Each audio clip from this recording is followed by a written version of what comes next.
Welcome to The Right Focus, a podcast for writers, newbies, and veterans, and everyone in between. We're hosted by Emma Lee with the assistance of Remy Black and Edie Runes, all from Writers Inc. Books. Our focus is productivity, process, craft, and tools. Each episode lasts as long as it takes to fix a quick dinner, grab a short commute, or take a brisk walk. Resources and links are in the show notes. Visit us at therightfocus.blogspot.com. Now, on to this week's episode.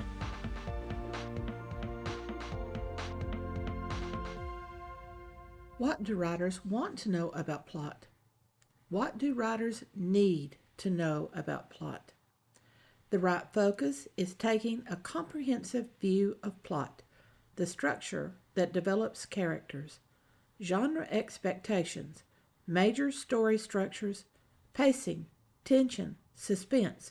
We cover it all in this series entitled Discovering Your Plot, from Emma Lee's guidebook of the same name. Writers will discover unexpected insights and methods that deepen their understanding of this major craft in the storytelling world. Discovering Your Plot. Introduction. What do writers want from plot? What do writers need from plot? Are those questions the same? Not really. As wordsmiths, we writers know that want and need are two different words. The want is a circumstance that we can control. The need is a circumstance of obligations from outer elements. Outer elements is a phrase that sounds like alien intervention. Hopefully, we don't compare our readers to extraterrestrial aliens, E.T. go home. Need is reader-based. Readers have certain demands of story. Those demands are dependent on genre, which is simply a category of literature. Plot depends on reader expectations of genre. Rote application of these genre elements, however, will disappoint readers. We writers need to craft enough surprises with the expected genre elements to keep readers reading. Did I just cause confusion? We have wants and needs with plot. Writers want plot specifics to help us craft story and exceed reader expectations. Readers have expectations of story, while they may want the comfort of the genre elements, the tropes. The readers also wish to have their interest and curiosity piqued. Can we writers deliver on the expectations and the surprises in order to please our readers? That's the involved question that our series Discovering Your Plot hopes to answer. Whether plotter, pantster, puzzler, or somewhere sliding all around of those, we writers can be easily tripped up by plot. The progression, beginning, middle, end, seems so simple. We just launch from our personal starting point, use workable methods to achieve our goals, and manage a coherent storyline. Or do we? Is that plot coherent? It may be a rousingly good story, but did it achieve its end? The transformation of the protagonist, the reader's epiphany. Did the middle sag? Did the opening not intrigue? Were there threads hanging? Did the plot seem like a tangled knot of scenes? We may laugh, cry, cringe in horror, shrink in terror, rail in anger. But did everything fit? Weeks later, with our immediate emotional reaction faded before our second read, did the story make sense? The common definition of plot is merely a series of events that make up a story. Maybe our question should be, what makes a story? The Oxford American Dictionary defines story as an account of imaginary or real people and events told for entertainment. That's not quite right. Merriam-Webster's offering of an account of incidents or events is inadequate. Story implies beginning, middle, end, and the interplay of characters and events. Entertainment is not the only purpose. Dictionary.com gives this definition: a narrative, which means beginning, middle, end, either true or fictitious, yes, in prose or verse. Thank you, most writers don't think of poetry as telling stories. Designed to interest, amuse, or instruct the hearer or reader. A tale. Let's make that coherent. A narrative, either true or fictitious, in prose or verse. Designed to interest, amuse, or instruct the hearer or reader. A tale. Thank you, Dictionary.com. We have all elements, including reader expectations. The plot is the beginning, middle, end narrative designed to interest, amuse, or instruct. The three-part last element of plot, interest, amuse, or instruct harks back to reader expectation thousands of years old. Aristotle called it catharsis. The Latin Horace more accurately defined it as dulce et utile, sweetness and usefulness, purposeful entertainment. Whatever story that we write, we should see connections to our lives, either through the character relationships or the situational events. We don't want sermons. We do want insights, of which the best are hidden. Interest is the first element. Without it, no one reaches the other two, amuse and instruct. Interest is the reason readers pick up our writing, read it from first to last page, then return for more of our writing. The opening interest is genre expectations. The beginning, middle, end is plot coherence with great writing and unexpected surprises. Readers return to our other writing when they enjoy a satisfactory end to story and their approval lingers after the emotions fade. We want our readers to enjoy and learn from our characters and our plot. So these are the focus areas of discovering your plot: genre expectations, plot basics, traditional structures and the few variations, and the best structure to deliver consistent surprises. What are the major sections of story? The beginning introduces situation, primary characters, conflict, themes, and setting. Story launches. Reader interest is captured. The middle offers complications and twist. The easier solutions of conflict resolution are offered and destroyed. New obstacles appear. Betrayals occur. Surprises keep readers engaged. The end works toward more than conflict resolution. Epiphanies by the primary characters are unveiled. Irony and conflict and relationships and themes keep readers turning page after page until the very end. Based on our projected word count, divide that total word count into thirds. We can fudge this division, yet we are basically setting the three major sections: beginning, middle, end. That's the basics. Are we ready to begin the complex work of plot? No. Now we need to talk about story length. The size of the book is a definite part of reader expectations. It's not just trade size over mass market paperback, which doesn't even come into consideration with ebooks. The size that does matter, and the size that determines the thickness of the print books, is the word count. The Science Fiction Writers of America, SFWA, created a general story length based on word counts. The word counts hold true across the genres. Novel. Most traditional publishers want novels with word counts between 50,000 and 110,000. Huge range, isn't it? And these numbers are approximates. C.S. Lewis's The Lion, the Witch, and the Wardrobe is only around 35,000 words. F. Scott Fitzgerald's The Great Gatsby is over 47,000 words. The children's book that also appeals to adults, The Wind in the Willows, is close to 60,000 words. J.D. Salinger's Catcher in the Rye is less than 75,000 words. The first Harry Potter was over 75,000 words.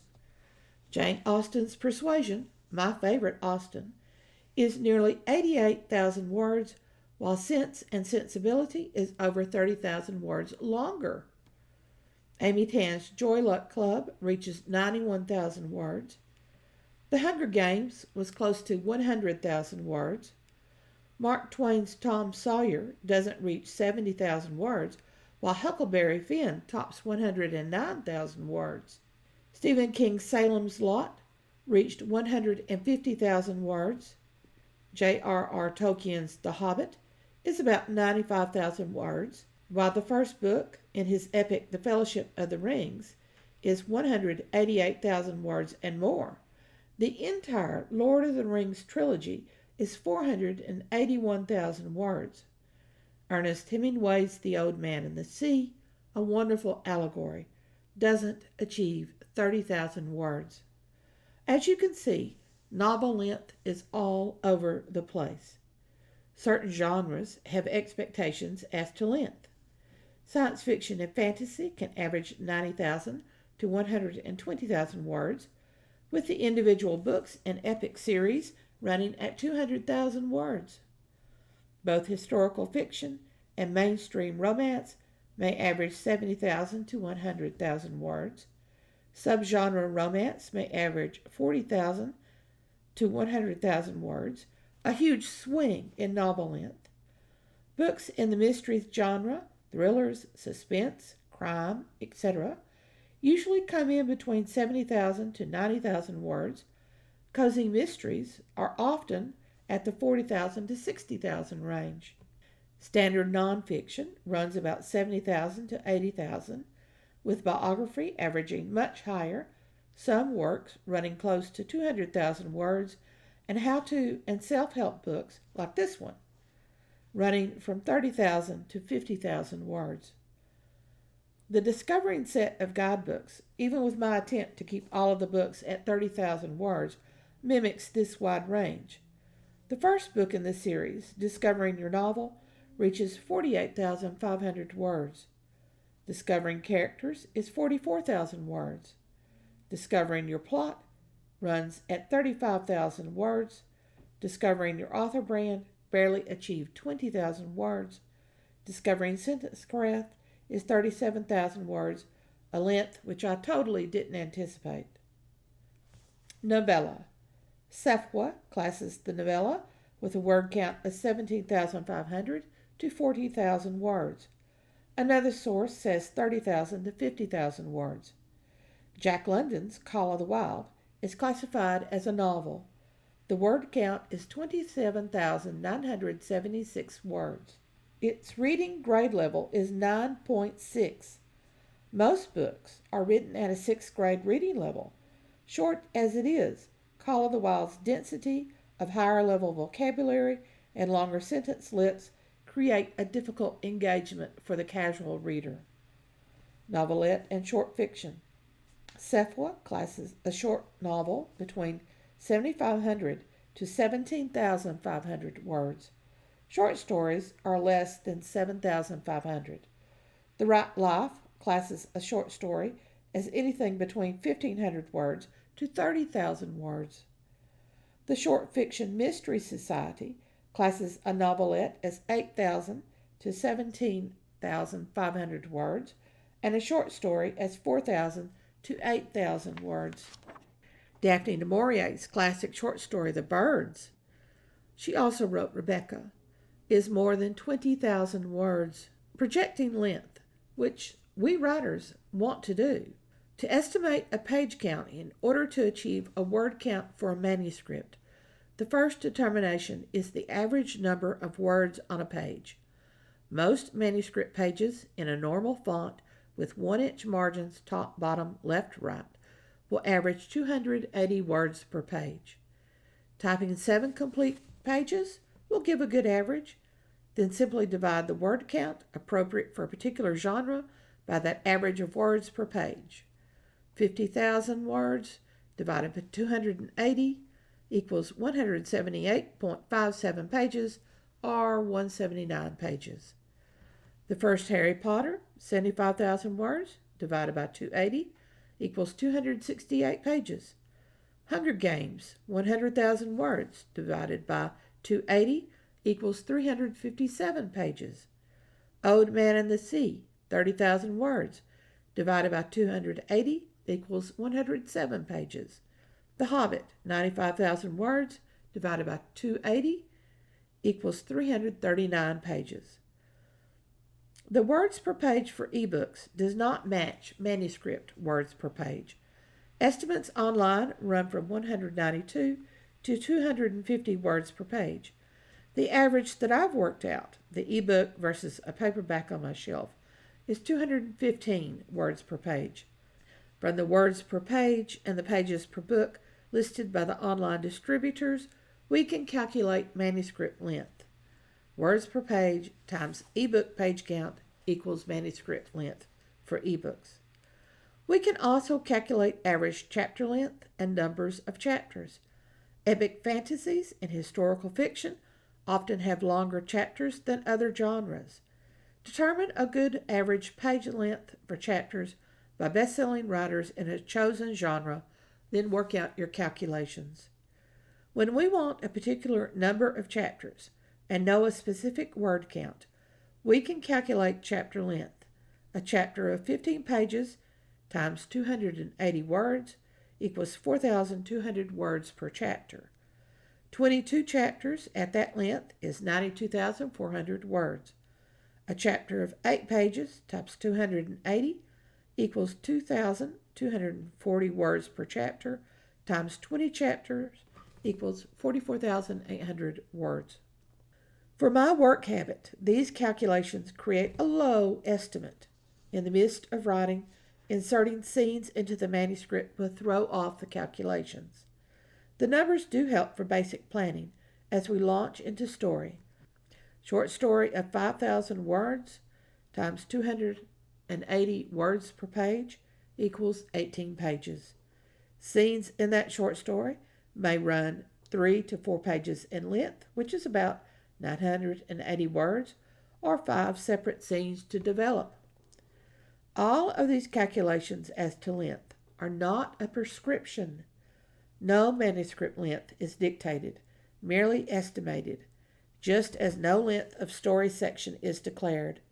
Serendipitous creativity is always allowed in our writing, which is the reason my projected length of 63,000 words for The Hazards of Secrets turned into 110,000 words and a much deeper and twistier story than I had originally planned. And that's a good thing.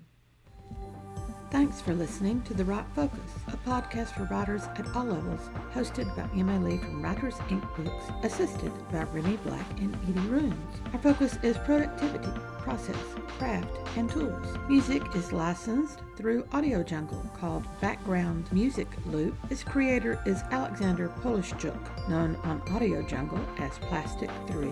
The music comes in different iterations. Show notes and resource links for this and other episodes can be found at therightfocus.blogspot.com. Write to us at winkbooks@aol.com when you have questions, comments, and speculations. We will try to answer you as quickly as possible. By the way, we will not mind your email address. That's rude. If you find value in our content, share with your writing friends or write a review. We're small beans here without the advertising budget of the big peeps, and you can make a difference. And whatever occurs, write on.